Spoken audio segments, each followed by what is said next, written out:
Spain, a country of nearly 50 million people, is going through a transformation that is coming full circle since the Jews were expelled 500 years ago. Christianity is easier, so it's a religion that could expand. The important thing is that the values, the Christian values, which are Judeo-Christian values, could expand to other continents. Judaism couldn't have done that. So our whole logic also here is the world today is different.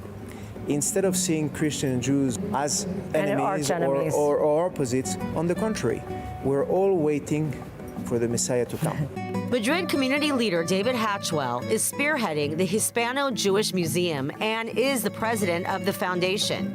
And the museum is underway in a neighborhood that didn't used to be so friendly to Jews.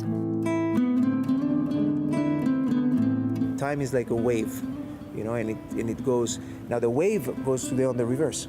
And today, everyone wants to go back to their origin, and it's very interesting. And our whole concept is to say, listen, it's beautiful that that we have a country that has a lot of Christianity as a base, and let's seek together what we have in common to repair what's divided. But how did the church respond in the beginning? Were they open? The church is very open to having Judaism come back in strength in this country from the perspective that, first of all, after Vatican II, this was very important as a game changer in terms of the mentality of the church towards the Jewish people.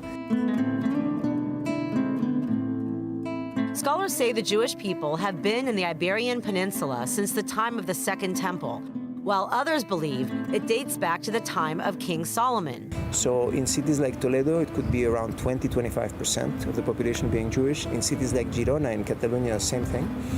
The overall size of the Jewish population of Spain in 1492 is estimated at 8% of the overall population. Those are huge numbers. Jews experienced a golden age for centuries, leading the way in finance, exploration, medicine, science, academia, and philosophy. Yet still, Jews were marginalized. The smarter rulers would understand that their communities, their Jewish communities that technically belonged to them, had to prosper so that they could tax them in an intelligent way, so that they could continue prospering, and the monarchs would do well. And they eventually would become poor, the Jewish communities, and they were marked as Jews and living in ghettos also in Christian times. So let's not think for any second that life was better than today. The golden age of Spain came to an abrupt halt for the Jewish people. And as you can see here in Plaza Mayor, it's now a place for tourists, for sports enthusiasts, and locals alike. But if you turn the clocks back to 500 years ago, this was ground zero for the tribunal and the expulsion of the Jewish people from this land. It is estimated that half converted and stayed, and the other half was forced to leave. This is the origin of the Sfaradim that have gone throughout the world. Jews fled throughout the Ottoman Empire, North Africa, and to the New World. Plus, there's evidence that Columbus not only rescued secret Jews to the Caribbean, but that he himself was also a secret Jew. The ones who sponsored Columbus were the Jews, indeed, but that was part of the problem. The question is, who provides the money and how is it provided?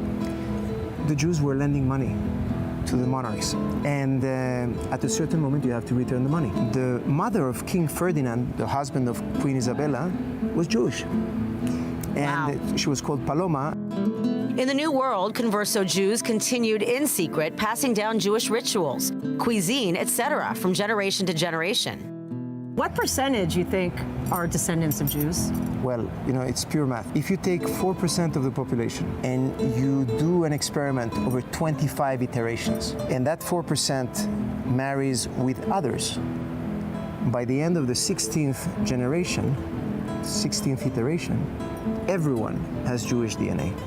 And the anti-Semites who wanted to get rid of the Jews in reality became Jewish, because the whole society over 500 years became genetically Jewish. I have a lot of friends today that claim, and rightly so, that their family is converted. And there's a revival today of trying to connect to that.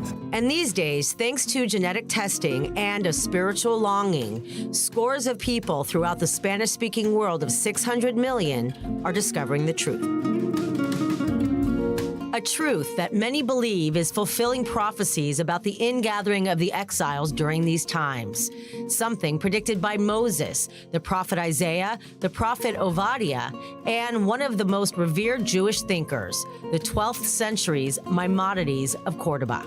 Today we have a community which is around in Spain, around 20,000 Jews. In all of Spain? In all of Spain. Wow. Now the beauty is that we have more Jews or more people that originate from Jewish culture and religion because of this law that was passed in 2015. And there's been 100,000 applicants and already 80,000 of them got their Spanish passport.